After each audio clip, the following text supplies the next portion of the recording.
Assalamualaikum warahmatullahi wabarakatuh. Perkenalkan, nama saya Muhammad Sadik, peserta Latsar CPNS tahun 2021 BPSDMD Provinsi Kalimantan Selatan, Angkatan 25, Kelompok 1, Kabupaten Hulu Sungai Tengah. Pada kesempatan ini, saya diberi tugas untuk membuat mind map tentang materi akuntabilitas. Ini dia mind map yang saya buat. Untuk lebih jelasnya, saya akan menjelaskan mind map ini pada video berikut.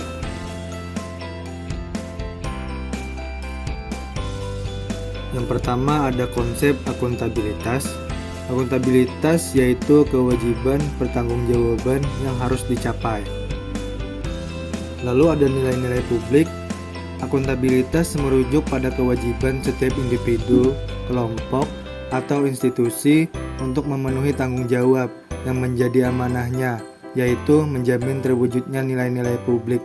Adapun nilai-nilai publik tersebut adalah: yang pertama, mampu mengambil pilihan yang tepat dan benar ketika terjadi konflik kepentingan antara kepentingan publik dengan kepentingan sektor, kelompok, dan pribadi.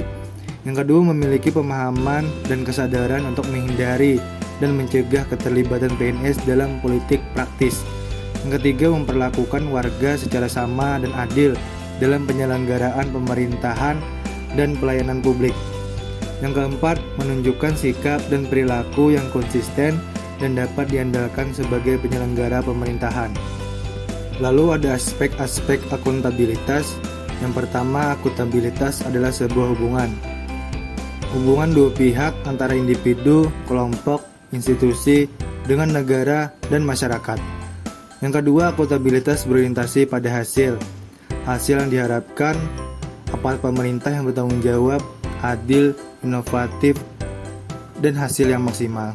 Lalu yang ketiga ada akuntabilitas membutuhkan laporan kinerja seperti individu, kontrak kerja. Lalu ada institusi seperti LAKIP atau laporan akuntabilitas kinerja instansi pemerintah. Lalu yang keempat ada akuntabilitas membutuhkan konsekuensi. Konsekuensinya itu berupa sanksi ataupun penghargaan. Dan yang kelima ada akuntabilitas memperbaiki kinerja PNS dalam memberikan pelayanan kepada masyarakat. Ada 3 fungsi utama akuntabilitas publik. Yang pertama, peran demokratis, yaitu untuk menyediakan kontrol demokratis. Yang kedua, peran konstitusional, yaitu untuk mencegah korupsi dan penyalahgunaan kekuasaan. Lalu yang ketiga ada peran belajar, yaitu untuk meningkatkan efisiensi dan efektivitas. Akuntabilitas publik itu ada 2 macam. Yang pertama, akuntabilitas vertikal, yaitu pertanggungjawaban kepada otoritas yang lebih tinggi. Yang kedua, akuntabilitas horizontal, yaitu pertanggungjawaban kepada masyarakat luas. Kemudian ada tingkatan akuntabilitas. Yang pertama, akuntabilitas personal, yaitu nilai-nilai yang ada pada diri seseorang seperti kejujuran, integritas, moral, dan etika. Yang kedua ada akuntabilitas individu, hubungan antara individu dan lingkungan kerjanya, yaitu antara PNS dengan instansi sebagai pemberi kewenangan. Lalu yang ketiga ada akuntabilitas kelompok, yaitu kinerja sebuah institusi biasanya dilakukan atas kerjasama kelompok. Yang keempat ada akuntabilitas organisasi, yaitu hasil laporan kinerja yang telah dicapai. Lalu yang kelima ada akuntabilitas stakeholder, tanggung jawab organisasi pemerintah untuk mewujudkan pelayanan dan kinerja yang adil, responsif, dan bermartabat. Mekanisme akuntabilitas itu ada dimensi akuntabilitas. Yang pertama, akuntabilitas kejujuran dan hukum terkait dengan kepatuhan terhadap hukum dan peraturan yang berlaku. Yang kedua ada akuntabilitas proses, apakah prosedur yang digunakan sudah baik dalam hal kecukupan sistem informasi akuntansi, sistem informasi manajemen, prosedur administrasi. Lalu yang ketiga ada akuntabilitas program, yaitu apakah tujuan yang ditetapkan dapat tercapai, apakah ada alternatif program lain yang memberikan hasil maksimal dengan biaya minimal. Lalu yang keempat ada akuntabilitas kebijakan terkait dengan pertanggungjawaban pemerintah atas kebijakan yang diambil terhadap DPR atau DPRD dan masyarakat luas. Lalu ada mekanisme akuntabilitas birokrasi Indonesia, ada perencanaan strategis, itu berupa rencana pembangunan jangka panjang, menengah, tahunan, ada rencana strategis atau Renstra, dan sasaran kerja atau SKP untuk setiap PNS. Lalu ada kontrak kinerja, kemudian ada laporan kinerja berupa laporan akuntabilitas kinerja instansi pemerintah atau disebut juga dengan LAKIP. Dalam menciptakan lingkungan kerja yang akuntabel, itu ada kepemimpinan, transparansi, integritas, tanggung jawab, keadilan, kepercayaan, keseimbangan, kejelasan, dan konsistensi. Langkah-langkah yang harus dilakukan dalam menciptakan framework akuntabilitas. Yang pertama, tentukan tujuan dan tanggung jawab. Yang kedua, rencanakan apa yang akan dilakukan untuk mencapai tujuan. Yang ketiga, lakukan implementasi monitoring kemajuan. Yang keempat, berikan laporan secara lengkap. Dan yang kelima, berikan evaluasi dan masukan perbaikan.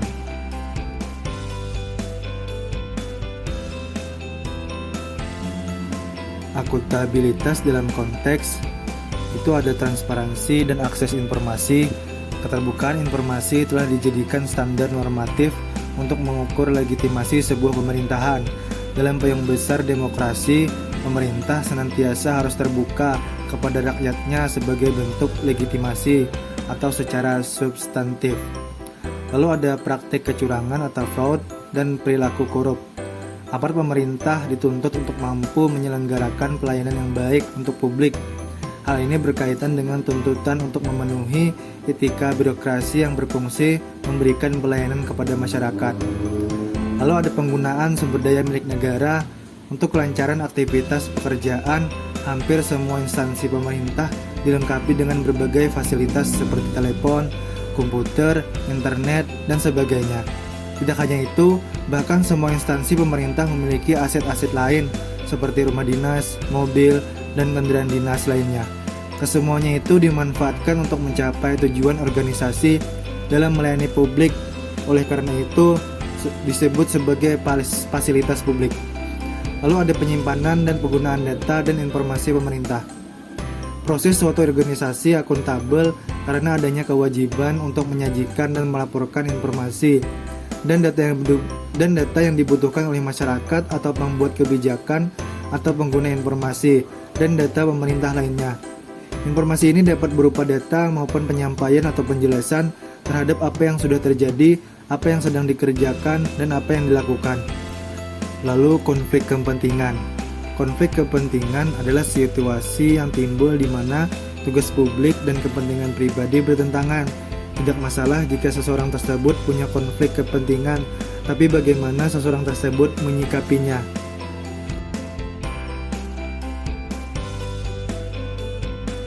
Kemudian menjadi PNS yang akuntabel.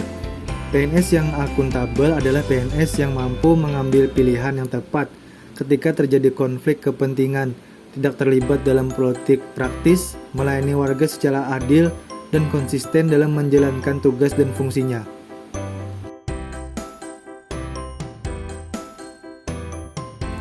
Di situ ada perilaku individu atau personal behavior. PNS bertindak sesuai dengan persyaratan legislatif, kebijakan lembaga, dan kode etik yang berlaku untuk perilaku mereka. PNS tidak mengganggu, menindas, atau diskriminasi terhadap rekan atau anggota masyarakat. Kebiasaan kerja PNS, perilaku dan tempat kerja pribadi dan profesional hubungan berkontribusi harmonis, lingkungan kerja yang nyaman dan produktif. PNS memperlakukan anggota masyarakat dan kolega dengan hormat, penuh kesopanan, kejujuran, dan keadilan, dan memperhatikan secara tepat untuk kepentingan mereka, hak-hak, keamanan, dan kesejahteraan. PNS membuat keputusan yang adil, tidak memihak, dan segera memberikan pertimbangan untuk semua informasi yang tersedia, undang-undang, dan kebijakan, dan prosedur institusi tersebut. PNS melayani stakeholders atau lingkup pemerintah, swasta, ataupun masyarakat setiap hari dengan tepat waktu, memberikan masukan informasi dan kebijakan. Lalu ada perilaku yang berkaitan dengan transparansi dan akses informasi.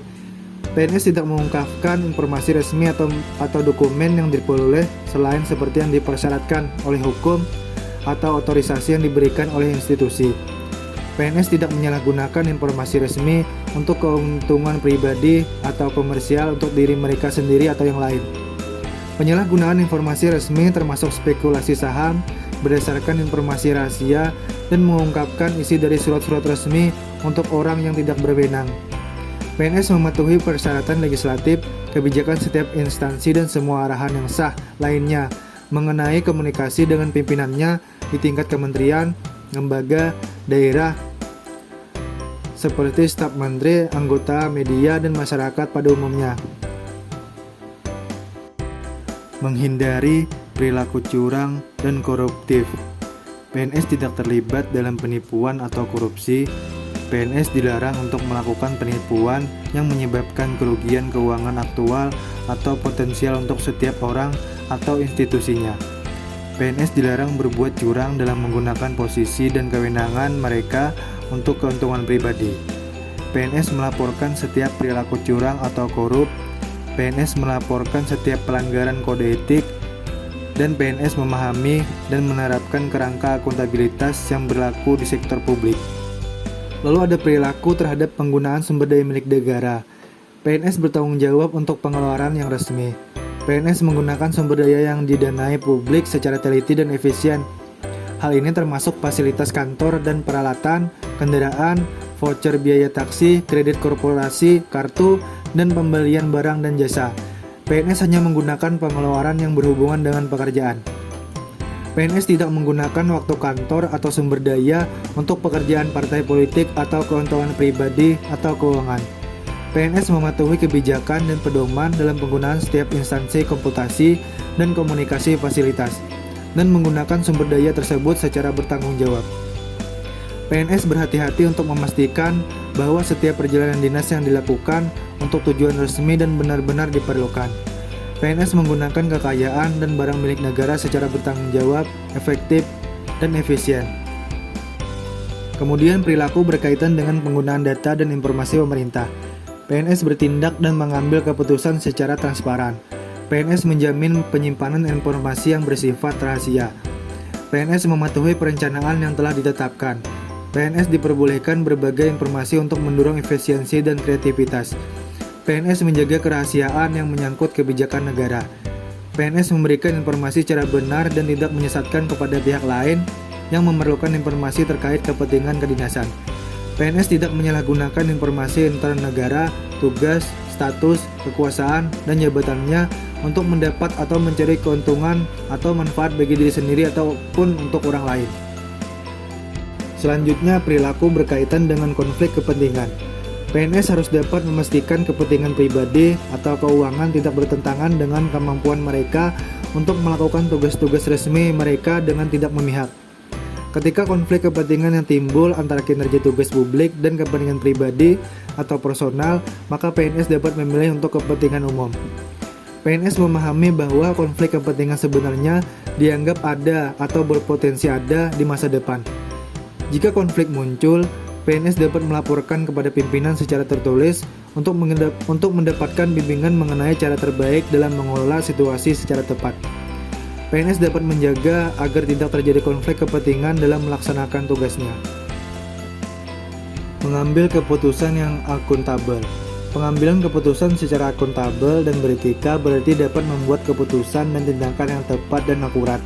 Sebuah keputusan yang akuntabel dan beretika sangat penting dalam menjaga kepercayaan dan keyakinan terhadap masyarakat dalam pekerjaan pemerintahan.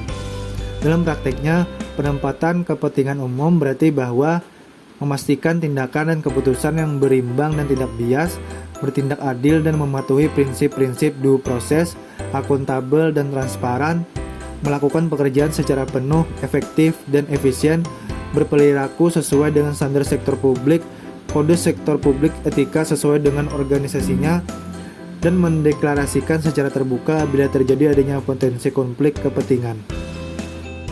Terdapat beberapa contoh implementasi akuntabilitas yang bisa kita lakukan sebagai ASN di tempat kerja kita. Pertama, datang ke tempat kerja tepat waktu dan melaksanakan tugas sesuai arahan dan peraturan yang berlaku. Misalnya, kita sebagai guru itu membuat silabus, membuat rencana pelaksanaan pembelajaran atau RPP, mempersiapkan bahan ajar, melaporkan penilaian hasil belajar siswa dalam bentuk rapor, dan lain-lain. Demikian penjelasan mind map yang saya buat mengenai akuntabilitas. Terima kasih. Assalamualaikum warahmatullahi wabarakatuh.